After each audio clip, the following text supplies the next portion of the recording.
नमस्कार दोस्तों, जैसा कि आप जानते हैं हम सेल्फ केयर और सेल्फ लव पे बात कर रहे हैं। आज मेरे पास एक विशेष टॉपिक है जिस पर मैं बात करना चाह रहा हूँ।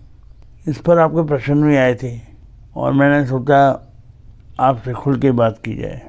बस समझने वाला है कि किशोरावस्था में गुस्सा क्यों आता है।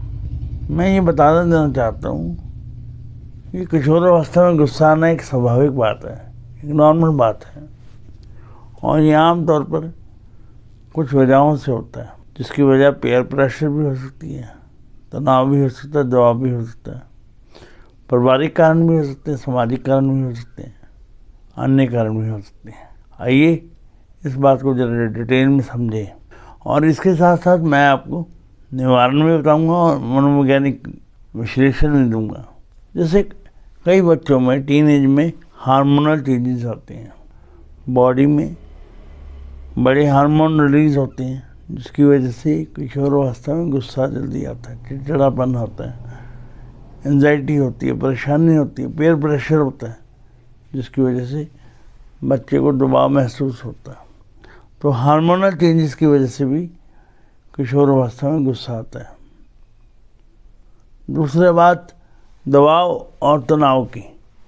युवावस्था में बच्चे अक्सर स्कूल में, परिवार में, घर से बाहर, दोस्तों के बीच में अक्सर तनाव महसूस करते हैं और वो तनाव उनकी बोली भाषा से चिपकता है। उनकी लैंग्वेज है वो थोड़ी रूड हो जाती है। ये क्यों होती है?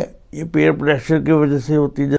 दूसरा कारण ये है कि उनके सामाजिक दबाव, समाज में रहना उनके लिए कई बार असहज होता है। कई प्रश्न ऐसे होते हैं जिनके बारे में बात करना नहीं चाहते, अगर उनसे पूछा जाए तो वो चिढ़ जाते हैं। कई पारिवारिक कारण भी होते हैं जिनको बच्चे शेयर नहीं करना चाहते, जिसकी वजह से भी दबाव होता है। तीसरा कारण ये है कि जब बच्चे खुलकर बात नहीं करते तब भी चिड़चिड़ापन होता है। जब पेरेंट्स के पास बच्चों के लिए टाइम नहीं होता और बच्चे के हाथ में वो मोबाइल पकड़ा देते हैं, तब भी ये किशोरावस्था में ये देखा गया है कि बच्चे तनावग्रस्त हो जाते हैं और उनमें चिड़चिड़ापन आ जाता है।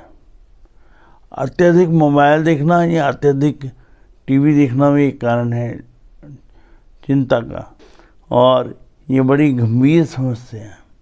चिड़चिड़ापन एक ऐसी समस्या है जिससे पार पाना सहज नहीं है। चौथा पॉइंट ये है कि भावनात्मक परिवर्तन। बच्चे जब टीनेज से गुजरते हैं उनके अंदर भावनाओं का उबाल आ रहा होता है और वो भावनाओं को संभालने में सक्षम नहीं होते। जब ये भावनाओं का उबाल जब है उफान पे होता है तब ये बच्चे चिड़चिड़े हो जाते हैं।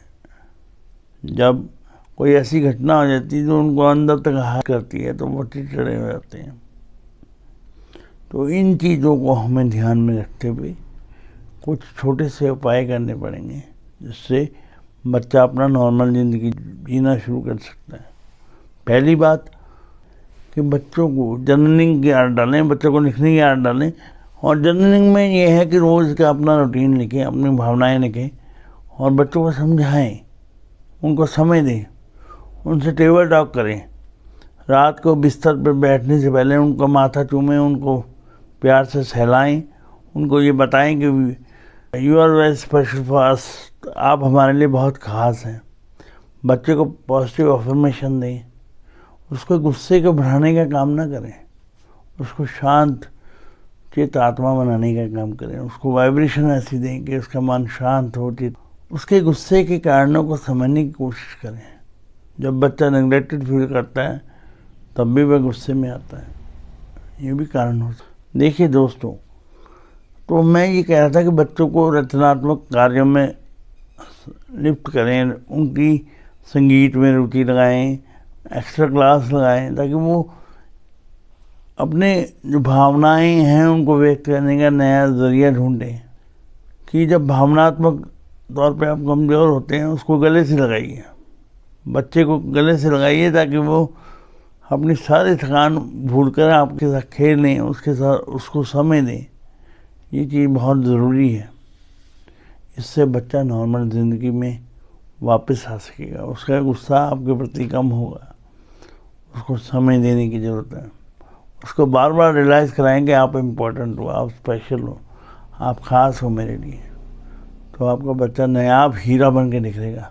दूसरी बात, उससे संवाद करें। जैसे मैं कि युवावस्था में हम संवाद कम करते हैं। आजकल के न्यूक्लियर फैमिली में परिवार छोटे हो गए, जॉइंट फैमिली टूट रही हैं और बच्चे के पास बात करने के लिए कोई नहीं है। पहले दादा दादी होते थे, अब सारे वर्किंग फोर्स होने के करके बच्चा पहले तो प्री स्कूल में जाता है, प्री स्कूल के बाद दूसरे स्कूल में जाता है और वो काम वाली या आया के साथ रहता है, बच्चा अपनी माँ के साथ कम रहता है, जिससे परिणाम स्वरूप जब वो माँ बाप से मिलता है तो वो चिड़चिड़ा हो जाता है, क्योंकि बड़े गैप के बाद मिलता है।